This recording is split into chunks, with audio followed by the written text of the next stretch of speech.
Mexico Mormon Massacre and Drug Wars, Gunslingers, Anslinger and Outlaws, and BMWs with Sidecars, a soliloquy. By Eloquentia Macabre. November 8, 2019.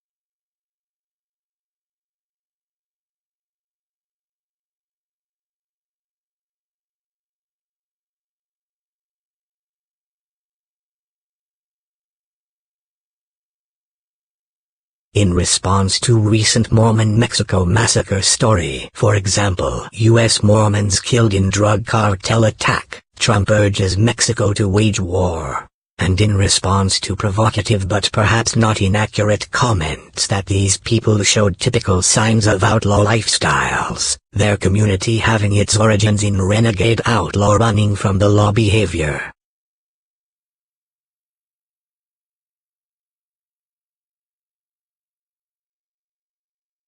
Well, but then there's the perspective that these are actually just regular old law-abiding folk who got branded as outlaws because they wanted to engage in a behavior that the fascist elements of society/government decided should be outlawed, even though in many cases that outlawed act is no more of a true crime than something as benign as deciding to inhale the byproduct of igniting a little plant that grows nearby, or, setting up some business specializing in lewd, offensive to the differently constituted sensibilities in the community. Basically, we're talking any of the so-called victimless, consensual crimes. But then again, any crime whose definition, as such, was based primarily on its author's disdain, usually born from chauvinistic, xenophobic or alternately religious prejudices and tradition, for the behavior itself rather than from a true need to protect others from any actual, demonstrable and deleterious effects.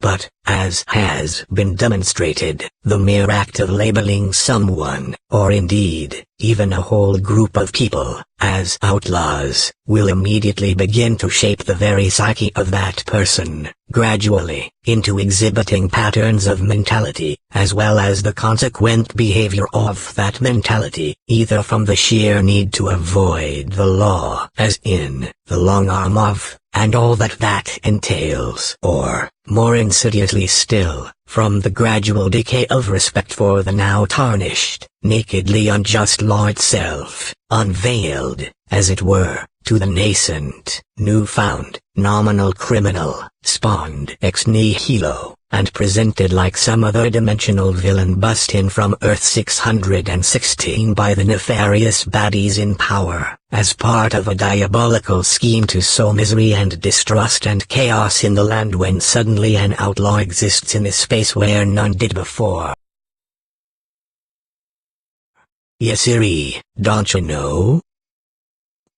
This has happened time and time again, to various groups and or individuals down through the years. It may require a huge paradigm shift, of tectonic proportions, for a citizen to willfully extricate his or her own daily gaze from the muddy rut of the repetitive grind of existence, endlessly trudging behind society's wagon, stepping left, stepping right, feet landing between the gushing, ever-caving walls of soaked soil, rocks and pebbles, ever on the way, forward. Progress, I say, for progress' sake, never looking back, never stopping to question the trek itself. It might be a tough ask to expect such a feat from such a slave, for what else could this thing be but a slave, this pitiful creature, the clonable archetype, the unwitting accessory to the real crimes of millennia.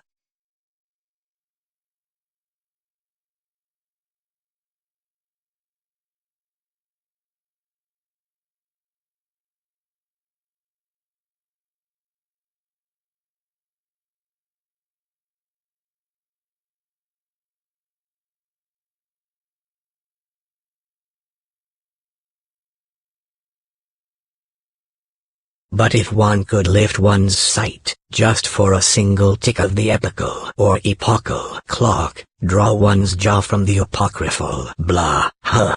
Oh, it rhymed. Take just one red pill instead of the everyday blue, one would see that the true crimes, those that do unduly harm and, without right, snatch away the more precious than diamonds, rare and finite moments of a free and waking life by systematically subjugating us sheep, corralling our minds, enlisting us, unknowingly, in the great march of madness we all call society. Those true crimes are the ones that perhaps need highlighting and defining. And, joy of imaginative joys, what unforeseen outlaws would then emerge, materialize, like Spock returning to the Enterprise, right before our eyes. Who then would wear the scarlet, oh, my next band name, and suffer the scorn of a nation wounded, no, poisoned, for centuries, a population of Munchausen syndrome by proxy sufferers, 327.2 million vomitous children being cared for each night by their doting, devilish custodians, who fawn, and feign, and bring us soup and medicine on a tray, each night, with a pat on the pate and a non-pessimistic prognosis, and all the while, reproaching us from behind those faux eyes of hope. It is a sordid game they play, a game of gaslight and gargantuan control, a bait and switch, a misdirect, a perpetual motion machine of despair. Hark! Hark! I just wanted to put that there. Seemed fitting. And that, dear reader, is what becomes of those marked outlaw for imaginary crimes, made up to keep control.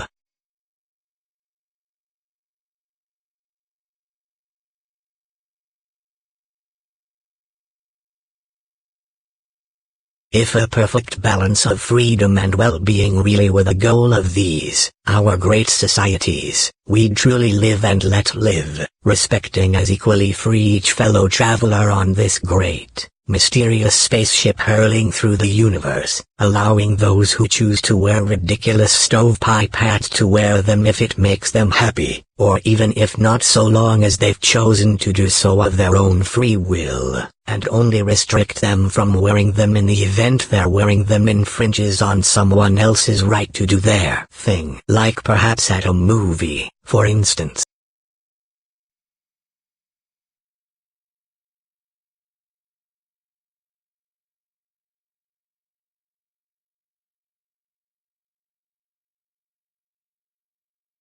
A whole entire swath of the law, another of my next band names, could be ripped by hand from the law books, I'd venture to guess, if we approached legislation with the above, insanely erudite wisdom, with a basic prohibition against legislating morality, and instead, the making of laws that protect a citizen's ability to pursue whatever morality, happiness or otherwise, he or she chooses, just as long as in their pursuit they don't prevent others from doing so themselves, either by direct harm or indirect but demonstrable and via undue influence.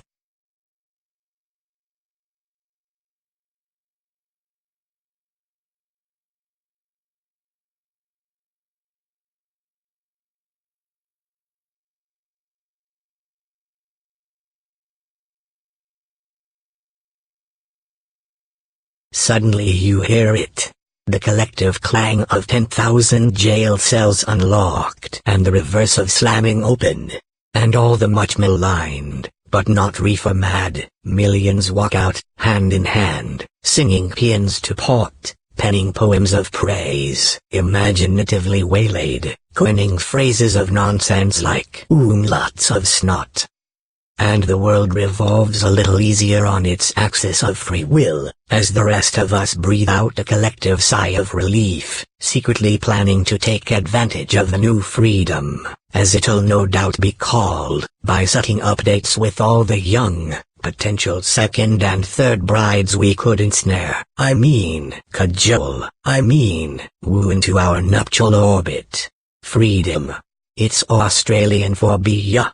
But seriously, what would it look like if Trump took out the cartels with 20 years of shock and awe? Pretty awesome, right? An amazing spectacle. CNN would love it. We haven't had that spirit here since 1994. Actually 1990, but 1994 rhymes better with the Eagles lyric, when they, that is, CNN and the media juggernaut, not the Eagles, who, I was once never told, staged a die-in right outside Rumsfeld's window at the Pentagon. The rumor is the whole building lifted off the ground a few inches, just for a second or two. First really championed war visually, and such like coverage continued onward, leading up to eventually disgraced MSNBC News anchor Brian Williams blurtily emoting that he was guided by the beauty of our weapons during swamp drainer Trump's strikes on Syria. Now, that would be a true war on drugs. One without the hypocrisy. Well, not really, even then, but still fun to watch on the big telly. Their minus divided by cell equals alt1/.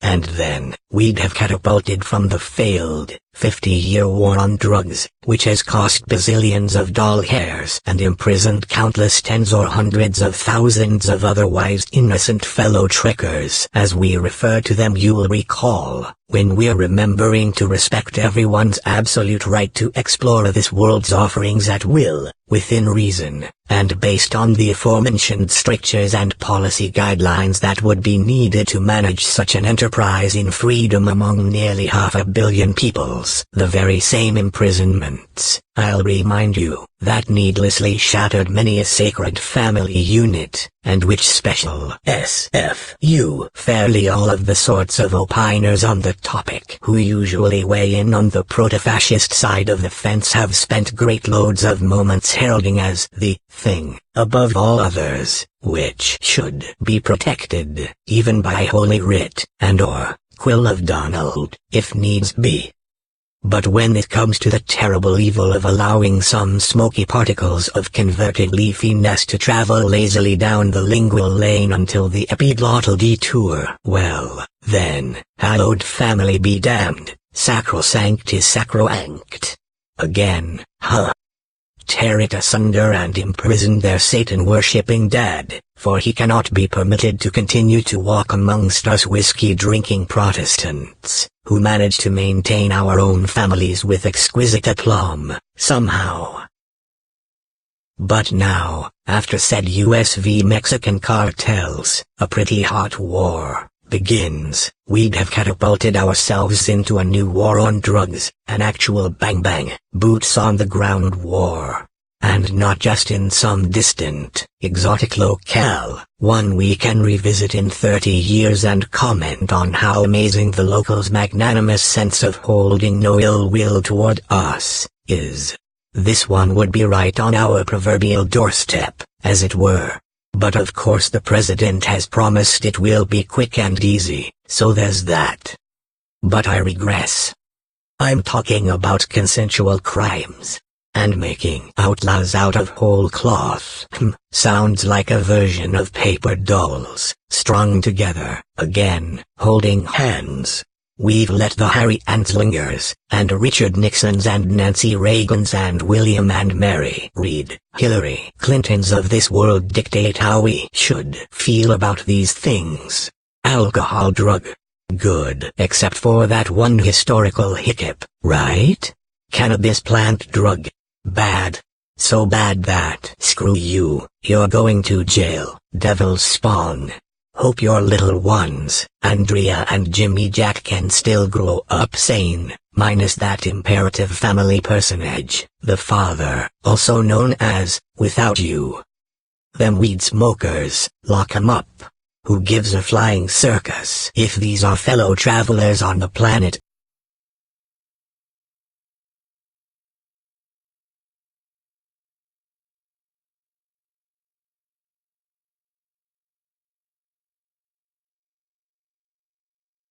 And then, in the next breath, y'all will start a new discussion about the cultural shortcomings of some of our other fellow travelers. The same ones, actually, but you've forgotten about them, the ones we asked nicely if they'd come across the ocean and help in the building of this grand old piece o' country. But, mind you, it'll take 16.66 of you to equal 10 of us as far as getting represented in Congress, that is. But also, we'll only tax your state for 3/5 of y'all, so that's good, right? Just to clarify that well-known but misunderstood, even by myself, 3/5 clause, and yes, that's all in the quote, and whereupon within said misadventure they were given the opportunity to break free from the shackles of ordinary familitude, by being split up and sold off. Ma, where are they taking Dad? Shush, son.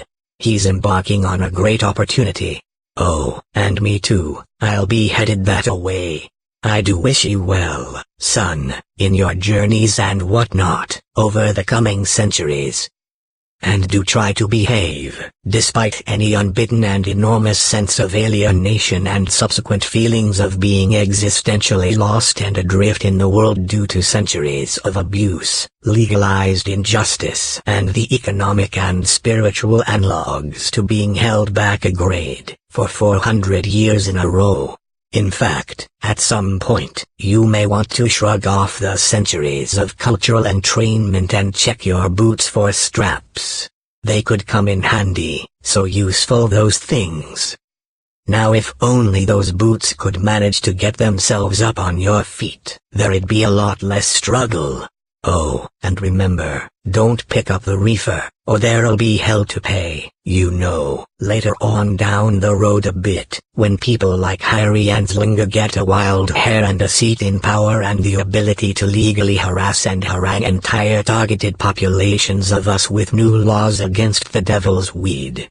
I know you don't know who she is yet. Hell, I don't know who she is yet because this is the 1700s, and because I'm just a figment of some damn fool's imagination from the future, sitting there all smug as a bug, or what rhymes with one, in his blue plaid pajamas and blue blocker gunners, waxing frivolously ersatz profound, going on and all around, Bay preaching his mad nonsense and coining mad non-words, tiptoeing within parentheses around topics like the matrices, without even mentioning these, like the neo of neologisms, the curmudgeon of cosmologic, ever locked in an ivory high tower dungeon, in a state of high dudgeon, with a wrinkled wit and smoking keyboard, hijacking narratives from the mouths of fake slave women, who nevertheless still speak, hijacking right back with metaphysical mystique.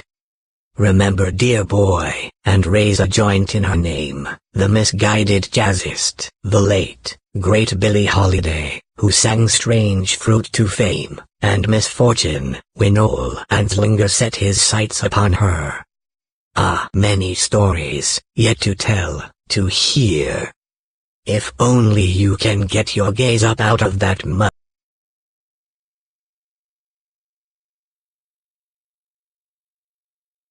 Well, and then away they all flew like the down of a thistle, or the scream of a missile, or the birds of Entwistle.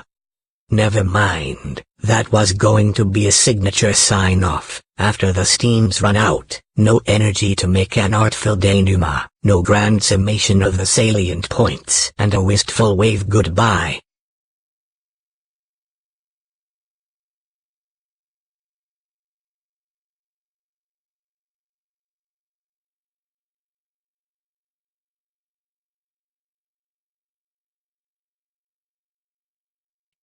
But that would be immoral. At this, the long last, after you, dear reader, I almost left the keyboard typo dead reader, haha, which perhaps would be a better bet, at this point, who've ridden all this way in the jangly, bumpy sidecar, with your goggles on, whilst I maneuvered over every angry pothole, as if each were a crater opened from artillery, revving the throttle, gunning my rhetorical motor and blaring blatter-tat-tat feedback from the tailpipe that billows out black clouds of hysterical sentiment into the constantly retreating past.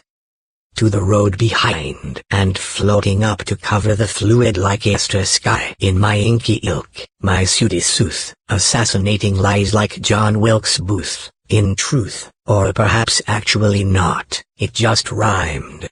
I'm a soldier in the brigade of wordplay, taking orders from Sergeant Simile, shouting obliteration via alliteration. Now Private Poesy Pants. Now.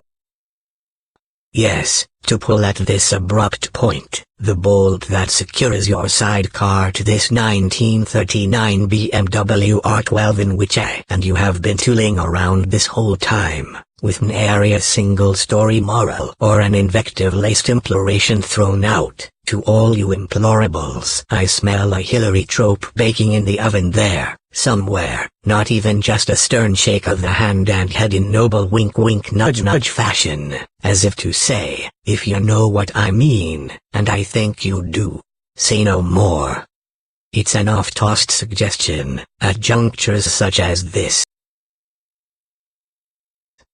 I just wanted to say, first you fake the funk and then you make your bunk, or you dish it out, without a doubt, on the part of the populace, bunk mates through and through, one and all.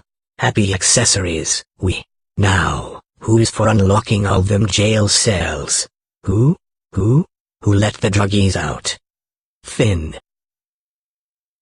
Today's tags are Outlaw, Mormons, Mexico, Consensual Crimes, Drug War. Written by Eloquentia Macabre. November 8th, 2019. Bleep biz bloop end transmission zoop blup erp